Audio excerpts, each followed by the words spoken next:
안녕하세요. 저는 쌍둥이를 키우고 있는 30대 싱글맘입니다. 저의 전 남편은 말 그대로 쓰레기 같은 남자였어요. 그런 남자를 왜 좋아하게 됐는지 지금의 저는 이해가 가지 않지만 그 당시에는 남편의 그런 철없는 모습도 너무 귀여워 보였거든요. 저는 당시 32의 나이로 외모가 콤플렉스인 수수한 여자였어요. 그래서 남자친구를 몇 번 사귄 적도 없지만 사귄 후에는 생각과는 다르다는 이유로 차이기 쉬운 여자였어요. 그래서 제가 연애를 하고 결혼을 할 거라는 생각은 그냥 접어두고만 있었는데 남편을 만나게 되고 그런 생각은 모두 사라졌어요. 처음 남편을 만난 건 술집이었어요.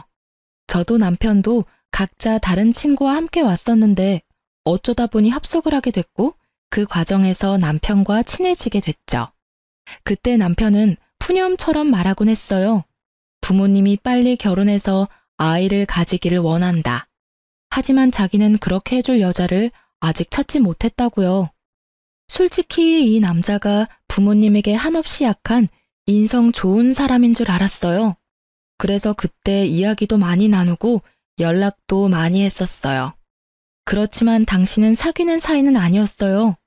그런데 두세 달쯤 지나니 저에게 결혼을 전제로 사귀고 싶다고 하더군요. 얼굴은 자기 타입인데 성격은 부모님 타입이라고요. 솔직히 나보다 3살이나 어린 남자에게 이런 식으로 고백당하니 저도 가슴이 두근거리며 기분이 날아갈 듯 기쁘더라고요. 그래서 시어른 될 분들을 보러 집에 갔는데 거기서부터 너무 놀랐었어요. 집은 비싸 보이는 전원주택에 부모님들도 무척 교양 있어 보여서 그냥 소시민인 나와 우리 가족이 결혼을 할 수 있을까 싶은 생각만 들더라고요. 그런데 의외로 그 집에 갔더니 시어른들이 너무 좋아하셨어요. 그렇게 두 분의 마음에 쏙 들어 결혼을 하게 됐고 결혼 후에는 금전적으로 도움도 많이 받았어요. 시부는 엄격한 면이 있지만 상냥하신 분이고 시모도 친절하고 부드러운 분이셨거든요. 그런 제 결혼 생활은 완벽한 신데렐라 스토리가 될 뻔했지만 저에게는 문제가 하나 있었어요. 바로 외동아들로 곱게 큰 남편이 철이 없고 생각이 너무 짧다는 거였어요. 사실 결혼 후에 들은 이야기였는데 시부모가 저를 좋아한 이유도 제가 연상에다 차분한 성격이라 남편을 잘 단속할 거라고 생각했기 때문이었대요. 그런 이야기까지 듣고 나니 가정의 평화를 위한 책임감이 막중해지더군요. 그러다 찾아온 위기는 아이를 낳기 전이었어요. 그때는 한창 아이를 낳으려 노력하던 때였어요. 시부모님이 너무 손주를 원하기도 하셨지만 저도 슬슬 더 늦으면 노산이 될 상황이 오기 시작했으니까요. 그렇게 열심히 시험관 준비 중이었는데 남편은 그때쯤 점점 늦게 들어오기 시작했어요. 남편은 당시 중소기업에서 일하고 있었어요. 그런데 결혼 1년 차에는 꼬박꼬박 집에 잘 들어오더니 2년이 넘어가자 점점 풀리기 시작했어요. 취해서 들어오는 것도 많았지만 다음날 새벽에 집에 들어온 적도 많았어요. 처음에는 야근하고 회식하느라 늦는다는 남편의 말을 믿었는데 뒤로 갈수록 믿기 힘들어지더라고요. 왜냐면 퇴근 시간인 저녁 6시 이후로는 절대 제 연락을 받지 않는 거예요. 그리고는 집에 들어오기 직전에 연락을 한다거나 아예 답이 없이 늦은 적도 많았어요. 처음에는 바빠서 그런 거라 생각했는데 이렇게 계속 바쁠 리가 없잖아요. 야근을 한다면 야근 수당이 붙어서 월급이 많아져야 하는데 월급은 계속 그대로고요. 그렇다면 이유는 2가지 중 하나였죠. 야근을 하지 않고 내게 거짓말을 했거나 야근을 했지만 야근 수당을 다른 데에 썼거나 솔직히 어느 쪽이든 문제는 있다고 생각했어요. 어떻게 할까 고민하다가 오랜만에 만난 고향 친구가 좋은 생각을 알려주더라고요. 네 이름으로 전화해서 안 받으면 다른 사람 이름으로 연락해봐. 똑같이 안 받으면 바쁘다는 거고 혹시나 받으면 남편이 네 전화를 피한다는 뜻이지. 참으로 좋은 생각인 것 같더라고요. 그래서 일단 남편에게 전화를 걸었어요. 그때가 저녁 8시쯤이었는데 역시나 전화를 받지 않더군요. 그리고 친구의 계정으로 남편의 SNS에 안녕하세요 라고 짧게 연락을 시도했어요. 그런데 갑자기 바로 연락이 오더라고요. 그 연락을 보니 화가 완전 뻗치더라고요. 게다가 연락 온 메시지가 더 열받게 했어요. 남편 놈은 안녕하세요라는 물음에 누구였지? 혹시 그때 그 클럽에서 만난 사람인가? 하고 보냈던 거예요. 열받은 저는 바로 제 폰으로 남편에게 연락을 했어요. 역시나 받지 않길래 남편에게 톡을 보냈죠. SNS 계정으로 인사 보낸 건 아니까 지금 당장 집에 들어와? 라고 말이죠. 저는 친구에게 미안하다고 하고 집으로 돌아가 남편을 기다렸어요. 그런데 간 크게도 남편은 4시간이나 지나 자정을 훌쩍 넘긴 시간에 어슬렁어슬렁 들어오더라고요. 자기가 뭘 잘못했는지도 모르는 그런 태연한 얼굴. 저는 열이 받았어요. 내가 들어오라고 했는데 여태껏 뭐 했어? 야근한다는 것도 다 거짓말이지? 좀 그만해. 짜증나게 왜 이렇게 집착하는 건데? 결혼했으면 이제 슬슬 놔줘야 할 때 되지 않았어? 짜증나게 맨날 저녁에 전화하고. 바쁜데 너 때문에 일도 제대로 못한다고. 얼굴 가득 짜증을 채운 남편 놈을 보니 기가 차서 말도 안 나오더라고요. 왜 방귀 낀 놈이 화를 낼까요? 지금 이 상황에서는 제가 화를 내야 하는 거잖아요. 지가 뭘 잘못했다고 짜증을 내는지. 뻔뻔한 남편 놈의 태도에 저는 더 열이 받아버렸죠. 도대체 뭘 하고 싸돌아다니느라 와이프 전화 연락 다 씹는 건데 모르는 여자 연락받을 시간은 있고 내 연락받을 시간은 없어? 모르는 사람이 연락 오니까 아는 사람인가 싶어서 다시 연락했던 거고 당신은 어차피 집에 빨리 오라는 이야기만 할 거니 일부러 안 받은 거지. 내가 이렇게 된 데는 네 책임도 있잖아. 매번 똑같은 걸로 전화하는데 안 지쳐? 뚫린 입이라고 멍청한 소리를 마구마구 짓거리는 남편을 보니 새삼스레 제가 왜 이런 남자랑 결혼했나 싶은 생각이 들었어요. 와이프가 화를 내는 게 당연한 이 상황에서 뭐가 그렇게 당당한 건지. 야, 내가 매번 똑같은 거 물어볼 거 알면 미리 늦게 간다 일찍 간다 이야기하면 될 일 아냐. 그러면 내가 너 기다리느라 언제 오냐고 물을 필요 없고. 그리고 너 늦게 오는 거 여자 만나느라 그런 거지? 그런 거 아니라고. 너 완전 상상력이 대단하네. 내가 여자 만난 증거라도 있어? 증거가 있으면 가져와. 나는 너무 결백하거든. 솔직히 나처럼 사람 좋아하고 노는 거 좋아하는 사람이 여태껏 결혼하고 한 번도 그렇게 즐기지를 못했는데 무슨 여자야?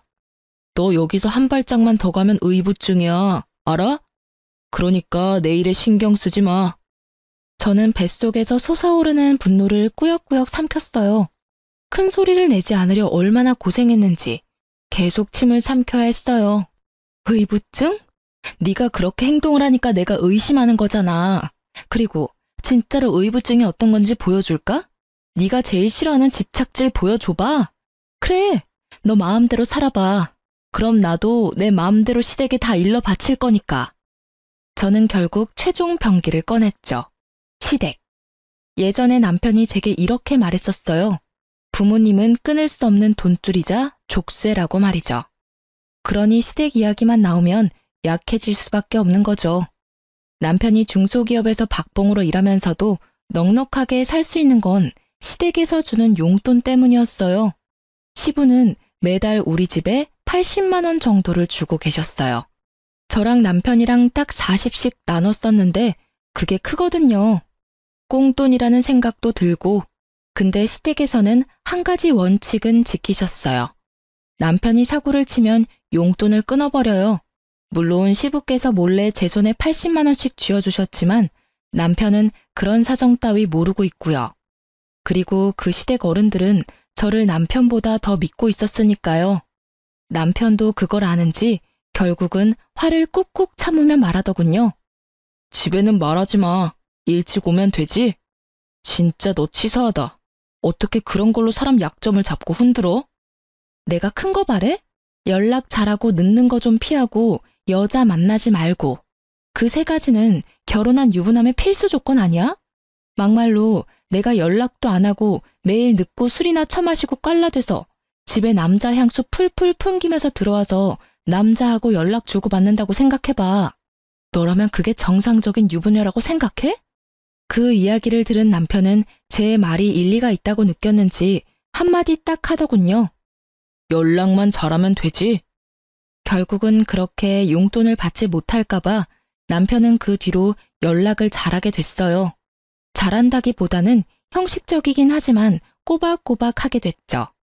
연락이나 야근은 문제가 풀렸는데 한 가지는 아직도 제 머릿속을 어지럽히고 있었어요. 아무리 생각해봐도 여자를 만나는 것 같았거든요. 모르는 여자의 연락에 그때 클럽에서 본 애냐고 묻는 건 아무리 봐도 여자를 만났다는 뜻이잖아요. 솔직히 클럽을 다니는 것도 신경이 쓰였지만 그 문자 때문에 더 신경이 쓰여서 그건 추궁하지도 못했어요.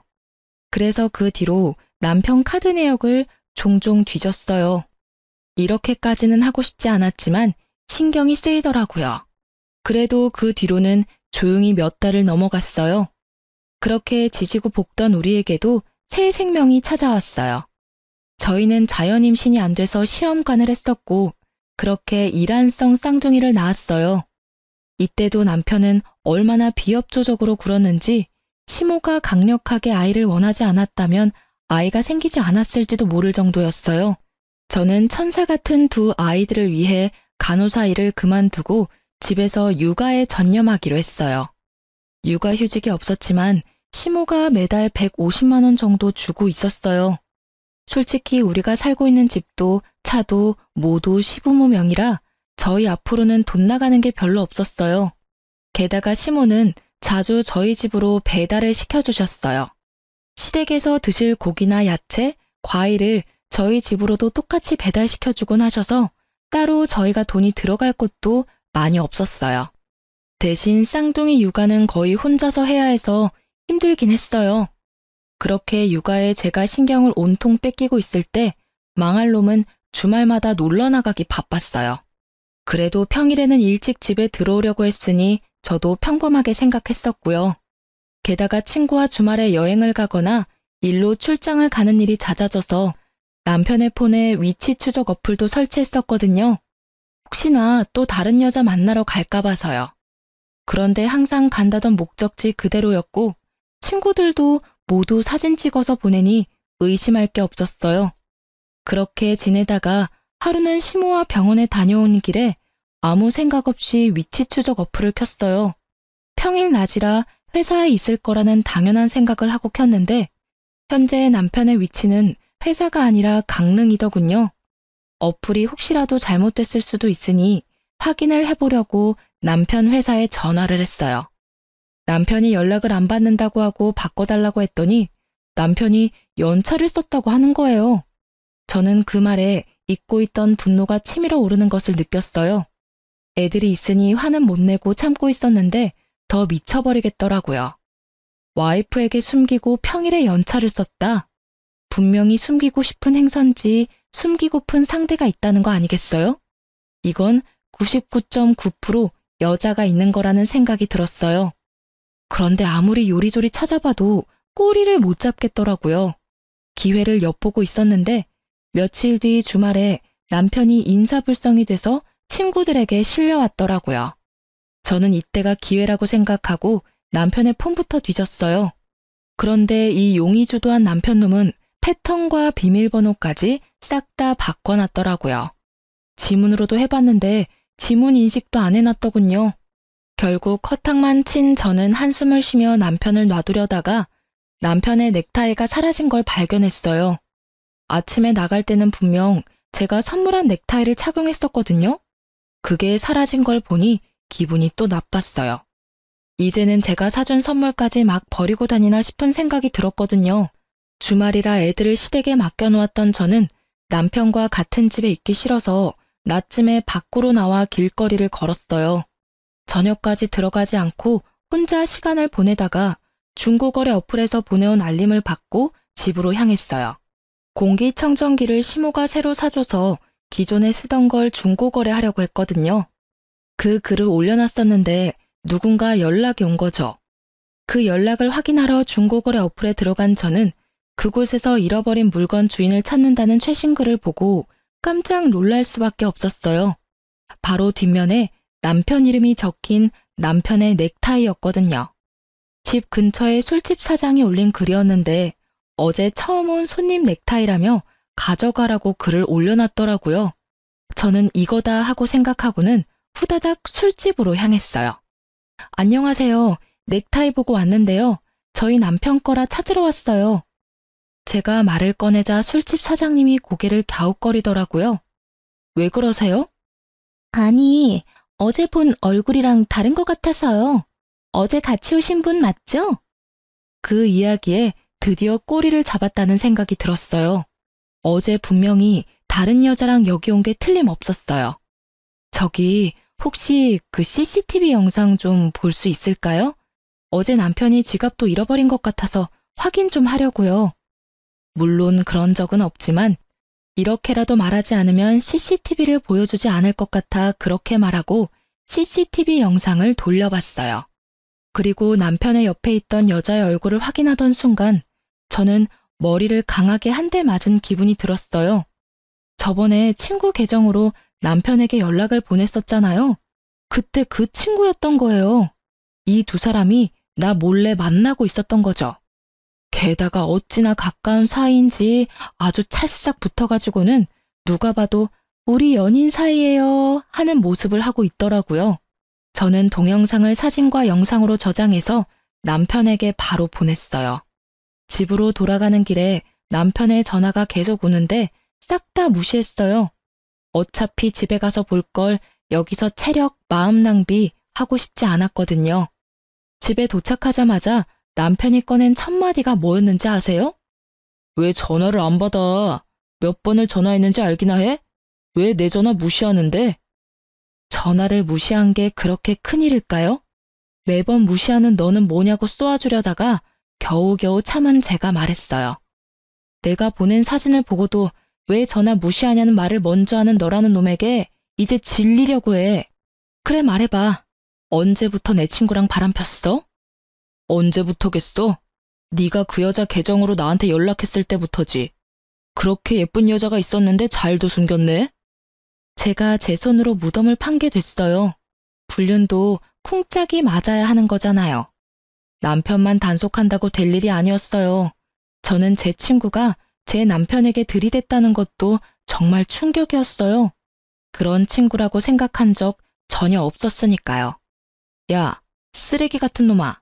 네가 와이프 친구한테 손을 대? 게다가 그렇게 당당하게 바람피는 것까지 이야기할 상황이야? 이럴 거면 나랑 왜 결혼했어? 왜 날 이렇게 비참하게 만드는 건데? 제가 꺼낸 말은 거의 한풀이었어요.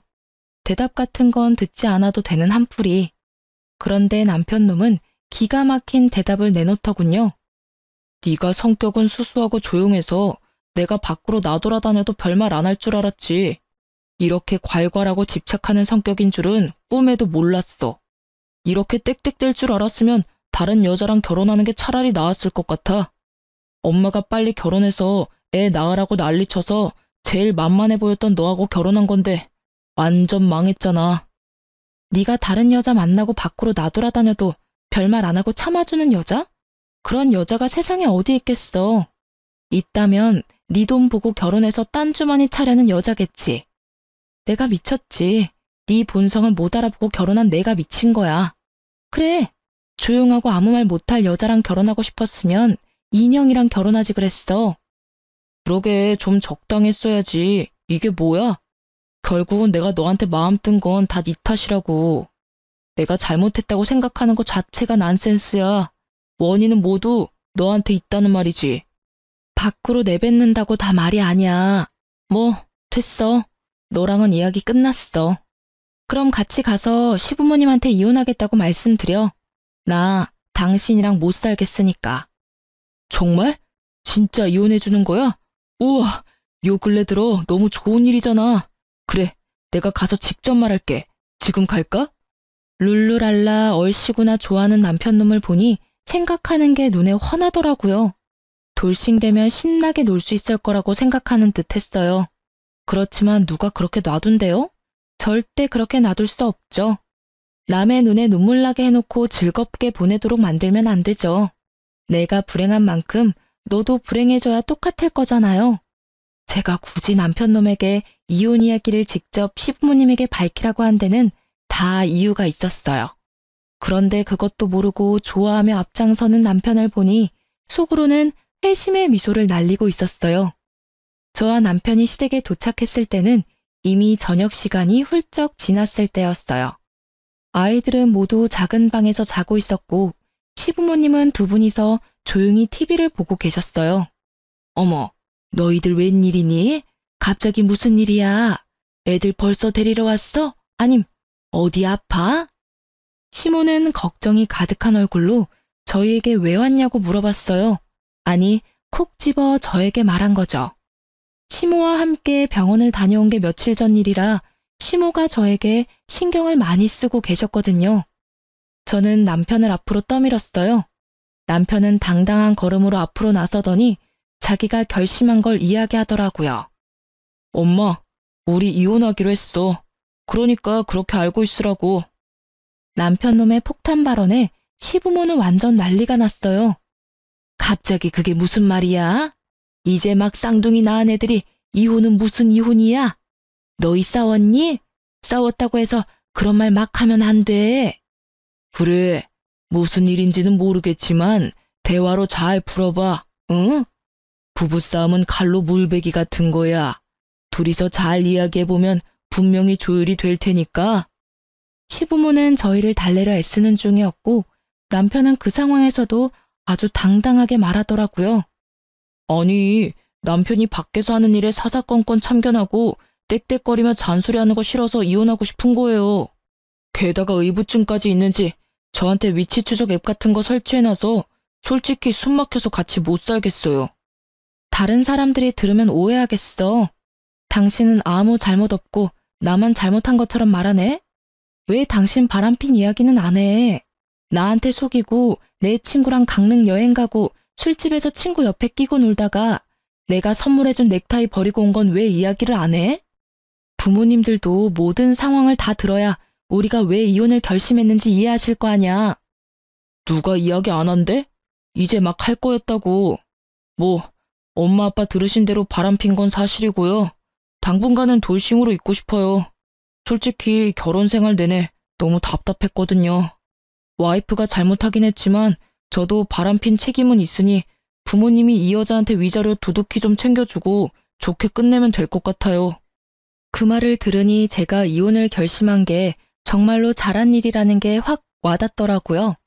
여전히 철없고 정신 못 차리는 천하의 개쓰레기 같은 발언을 아무렇지 않게 하는 남편을 보니 말이죠. 그리고 그 말을 면전에서 듣고 있는 시부모의 꼭지도 함께 돌게 만들더라고요. 야, 너 미쳤어? 네가 지금 제정신으로 그런 말 하는 거냐? 당분간은 돌싱으로 있고 싶어? 이 미친놈이. 지금껏 네가 어떤 미친 짓을 해도 귀한 외동아들의 마음이 약해서 이해해주고 넘어가주고 뒤처리 다 해서 정리해줬는데 지금 네 이혼까지 우리더러 책임지라고? 네가 사람 새끼냐? 네가 잘못을 했으면 네가 책임지고 상황을 정리해야 하는 거 아니야? 그렇게 바람을 폈다고 당당하게 말할 수 있는 뻔뻔함은 도대체 어디서 생기는 거냐고?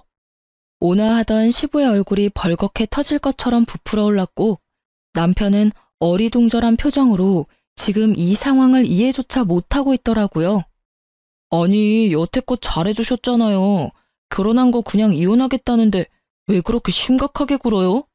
솔직히 애가 뭐가 그렇게 중요한데요? 저는 제 인생이 더 중요해요.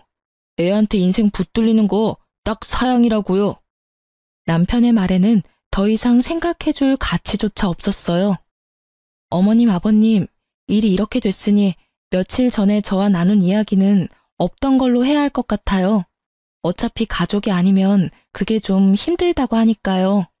아가, 안 돼. 다시 한번 생각해봐. 네가 힘든 건 내가 다 알아. 이 정신 나간 아들놈은 내가 제자리에 돌려놓을 테니까 아무 생각하지 말고 제발, 응? 너 이 미친놈아.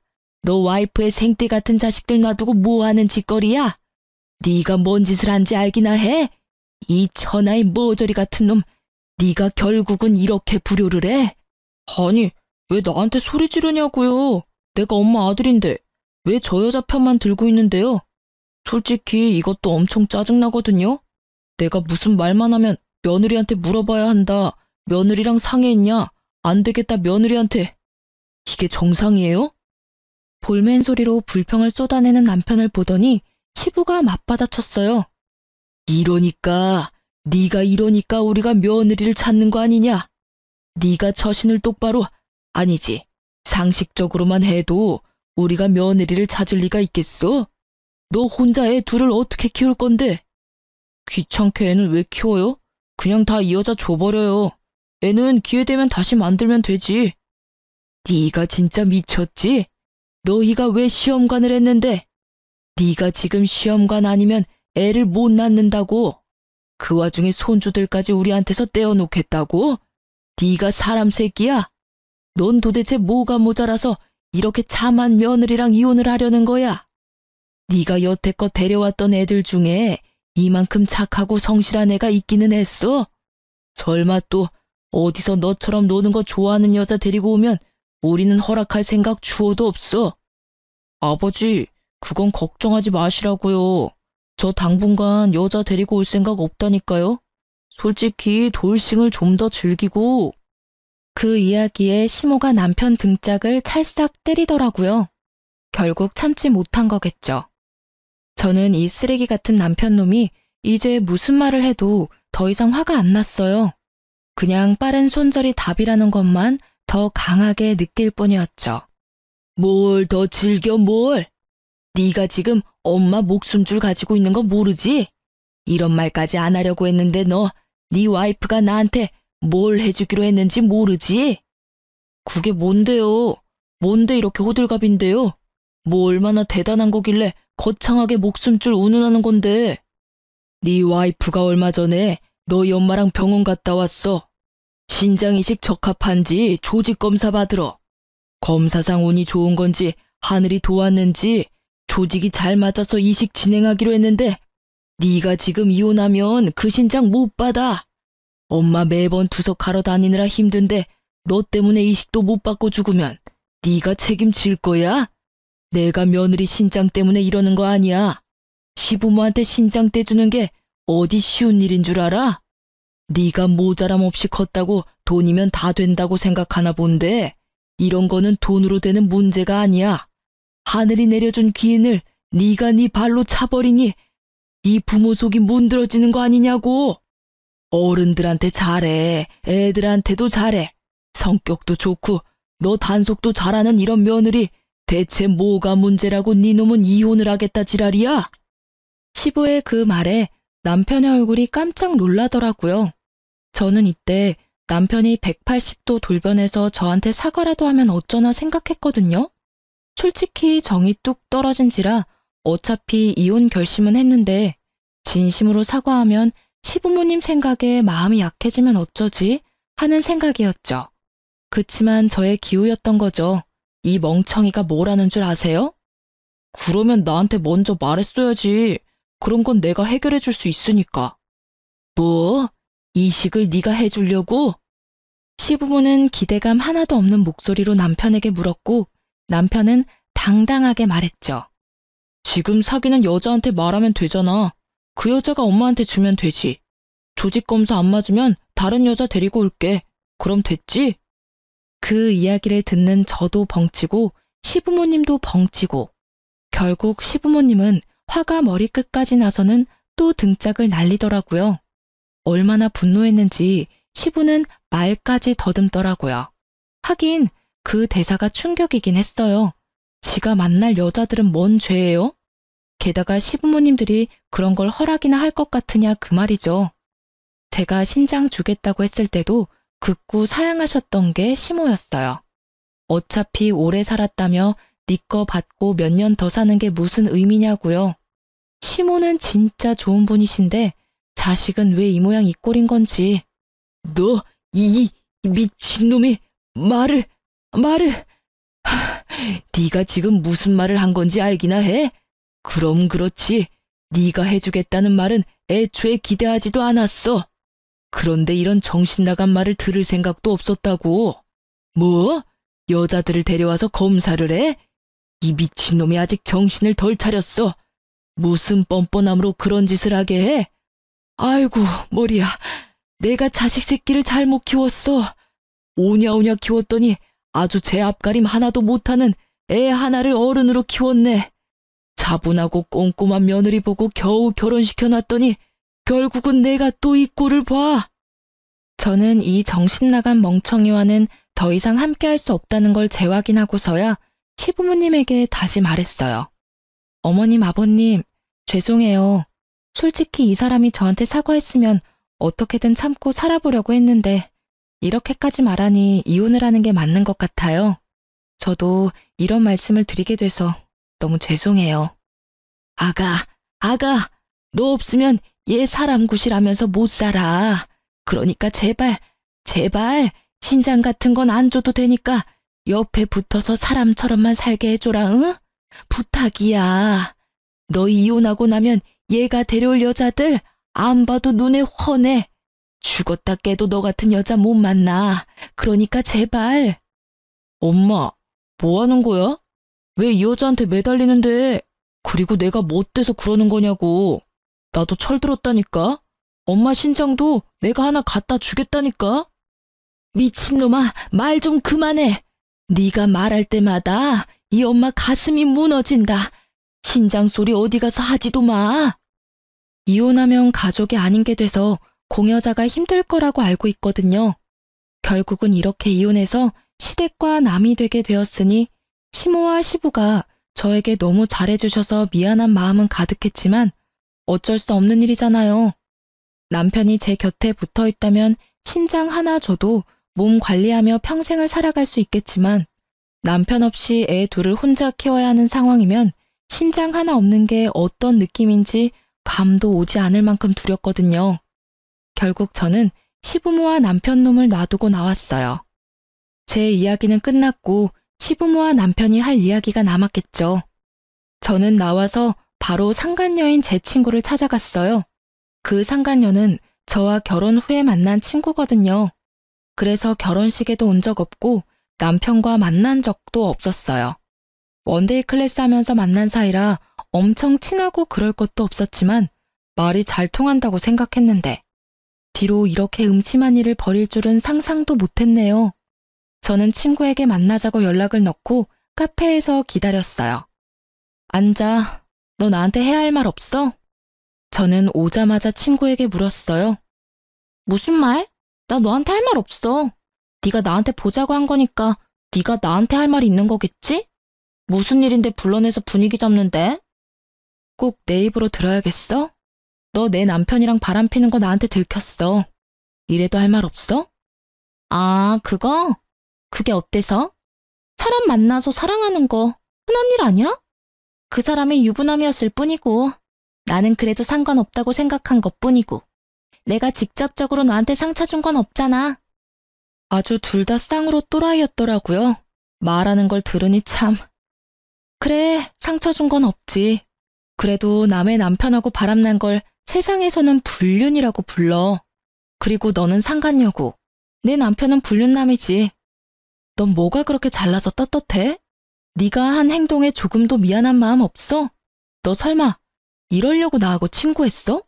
솔직히 네가 하고 다니는 거 보면 네 남편 궁금하기는 했어. 돈도 많아 보였고 노는 것도 좋아하는 것처럼 보여서. 그때 내 SNS로 연락하라는 것도 일부러 그런 거야. 연결고리가 있어야 하는데 네가 딱 잘 걸려준 거지. 솔직히 나는 네가 이혼하든 안 하든 상관없어. 그냥 내 옆에서 풍족하게 만들어줄 남자만 있으면 되거든. 그러니까 돈 많아서 내 남편을 꼬셨다는 말이었어요. 실상은 시부모 돈 없으면 완전 평범하다 못해 쥐꼬리만한 월급 겨우 받는 회사원인 거 알면 어떨까? 반응이 궁금하더라고요. 그냥 사실대로 말해주려고 했죠. 너는 지금 네가 처한 상황을 모르나 본데 생각보다 일이 크게 났거든? 나는 너희 이혼하든 안 하든 상관없다니까? 이혼하면 좋게 하지. 난 솔직히 그 사람이 딴 여자 만나도 이해할 수 있어. 돈 많잖아. 돈만 갖다 주면 별로. 부러우면 부럽다고 말해. 결혼하고도 여자 때문에 전전긍긍하는 네가 불쌍해서 그래.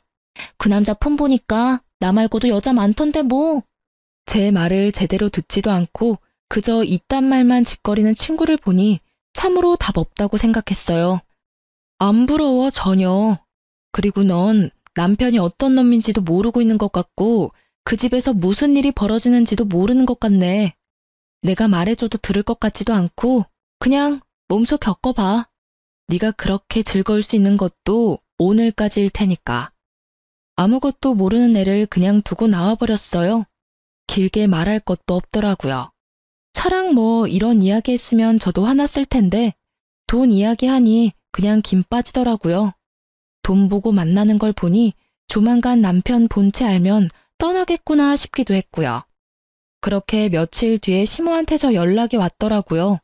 이혼 이야기 마무리도 할 겸 잠시 집에 오라고요. 시댁에 갔더니 그 짧은 시간 동안 몇 년은 늙어버린 것 같은 시모가 앉아있더라고요. 왔니? 네, 어머님. 혹시 몸이 많이 안 좋으세요? 병원 가보셔야 할 것 같은데. 괜찮아. 나도 몸이 아픈 게 아니라 머리가 아픈 거야. 내가 어제 무슨 꼴을 당했는지. 어제 이놈이 웬 여자 하나를 데려왔더라고. 알고 보니까 지가 만나는 여자라는데 딱 봐도 상간녀더라고. 내가 맘에 들지 않아서 빨리 내보내려고 했는데 세상에 이놈이 그 여자한테 뭐라고 했는 줄 아니? 야, 우리 엄마한테 신장 하나 이식해줘. 그럼 나쁘지 않게 대접할게. 이러는 거야. 그 여자애가 놀라서 자기가 왜 그래야 되냐고 했더니 아들놈이 자기랑 결혼하려면 당연히 그렇게 해야 한다고 하지 뭐니?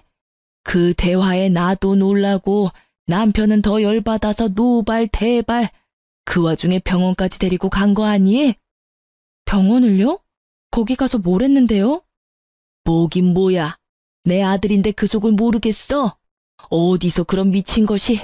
근데 그 여자도 만만치 않더라.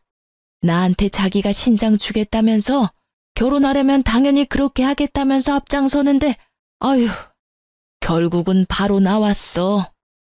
검사는 안 하셨나 보네요. 시간 좀 걸리던데. 그게 아니야. 조직 검사를 할 필요조차 없었거든. 세상에 그 상간녀가 얼마나 술을 많이 마셨는지 신장이 너무 안 좋아서 도리어 치료받아야 한다는 판정받고 입원했어. 예, 그 와중에 아들놈이 상간녀한테 난리를 치는데 너 같은 거 필요 없다면서 거기서 내버려 두고 오지 뭐니? 네가 이혼한 거 천만 다행이야. 내가 그놈 엄마이긴 한데 네가 같이 있었다간 너만 힘들었을 거다. 오늘은 또 뭐라는 줄 아니? 나한테 신장 줄 여자 찾겠다면서 더 열심히 여자 만나러 다니는 꼴이. 내가 그래서 내 앞에서 신장 얘기 절대 하지 말라 그랬어. 어디서 사람을 이식 못 받아서 환장한 사람으로 만드는지 내가 이러다 제명에 못 죽지. 그 이야기를 듣는데 너무 웃겨서 웃음이 나올 뻔한 걸 참느라 고생했어요. 하긴 술 좋아하고 노는 거 좋아하면 신장이 안 좋아질 수도 있죠. 시모는 제게 미안하다며 양육권과 친권에 관해서는 다 저에게 맡기겠다고 했어요. 시모도 아시는 거죠. 본인은 몸이 힘들어서 손주들 보살필 처지도 아니고 그렇다고 아들놈에게 맡기려니 믿음이 없고 결국 남는 건 저뿐이었으니까요. 남편은 그렇게 잘 사는 것처럼 보였는데 이혼이 제게 유리하게 흘러가자 상황이 달라졌어요. 너 왜 위자료 지급 안 해? 그리고 애들 양육비도 안 줬거든? 처음부터 이렇게 굴면 나중에 곤란해. 제가 전화를 먼저 했어요. 지급받아야 할 돈들이 나오질 않아서요. 그랬더니 약간 당황한 말투로 말하더군요. 엄마가 돈 준 거 아니야? 이상하네. 우리 집 전기랑 난방도 끊겼어. 그리고 잠깐만. 폰 너머로 도어락 비밀번호 누르는 소리가 몇 번이고 들리더니 당황한 듯 남편이 말하더라고요. 집이 잠겼는데? 결국 당황한 남편이 전화를 끊었어요. 분명히 시댁에서 손 쓴 것 같아서 시댁에 전화해서 물었더니 시부 명의의 카드는 모두 정지시키고 집은 아예 팔아버리려 내놨다고 하더군요. 시부 말로는 이대로 놔두면 아예 인간 쓰레기가 되겠다 싶어서 이제라도 모질게 마음먹고 훈육하는 거라고 했어요.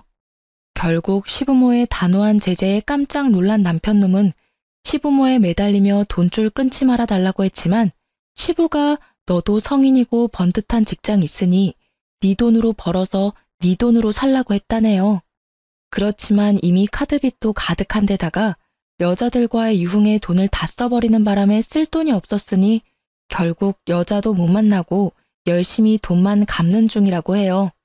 위자료와 분할재산과 양육비 등을 지급받지 못한 나에게 시모가 따로 연락해서는 몰래 주시더라고요. 이러니 저러니 해도 자식에게는 약한 게 부모인가 봐요. 그래도 그냥 주는 거 아니고 전 남편 월급에서 따박따박 돈 떼어가고 계시답니다. 그분들에게 필요한 게 돈은 아닐 거예요. 다만 이 기회에 전 남편이 정신 차리기를 바라시는 거지. 그런데 그런 시모를 또 열받게 한 일이 있었다는데요. 시모가 결국 신장 이식을 친척 조카에게 받기로 하고 그 조카에게 비공식적으로 시부모의 재산을 조금 넘겨주기로 하셨대요. 워낙 고마운 일이니까요. 그런데 그 재산 넘겨준다고 열폭한 남편놈이 시댁과 그 조카 댁에 가서 난리를 치는 바람에 시부모도 완전 열이 받을 대로 받아서 한 번만 더 사고 치면 나머지 남은 재산도 다른 사람들한테 다 나눠줄 거라고 으름장을 놓자 결국 쫄아서 조용히 지내고 있다고 합니다. 참 사람 일 몰라요. 철없는 놈이랑 결혼해서 피 본 거 생각하면 화딱질만 나지만 그래도 귀여운 아이를 낳게 해준 것만은 고맙다고 생각해요. 그리고 전 남편을 보면서 아무리 귀여워도 애들은 절대 오냐오냐 키우지 않겠다고 생각했어요. 귀하다고 오냐오냐 키웠더니 완전 인간 쓰레기가 되어버렸고 그 덕에 애먼 저까지 힘들었잖아요. 솔직히 이혼 후에 편했다고 말할 수는 없어요. 돈을 받았어도 독박 육아는 여전했으니까요. 그래도 애들이 조금 크니 어린이집에 보낼 수도 있고 그 사이에 일도 시작할 수 있어서 좋아요. 남편의 빈자리까지 채울 수는 없어서 친정집 가까이 이사도 했어요. 그리고 애들이 시어른들과는 관계가 돈독해서 전 남편 없을 때 몰래 시모가 부르면 애들이랑 같이 갈 때도 많아요. 이혼은 했지만 시어른 손주들이기도 하고 관계도 좋으니 막을 필요는 없다고 생각해요. 다만 제게 재혼할 사람이 생기면 그때는 어떻게 할지 잘 모르겠네요. 하지만 아직까지는 저한테 그런 사람은 없어요. 그리고 저도 만나고 싶은 마음은 없고요. 그냥 이렇게 사는 것도 좋은 것 같거든요. 실은 또 저런 남자 만날까봐 걱정되는 게 제일 크지만요. 어쨌든 글을 쓰면서도 제가 이렇게 힘들었나 싶은 마음이 들 정도로 지금은 즐겁게 살아요. 항상 나쁘고 힘든 일만 있으라는 법은 없으니까요. 함께 글을 읽고 계신 분들도 저처럼 마음이 편안해지셨으면 좋겠네요. 지금까지 제 사연 들어주셔서 무척 감사합니다.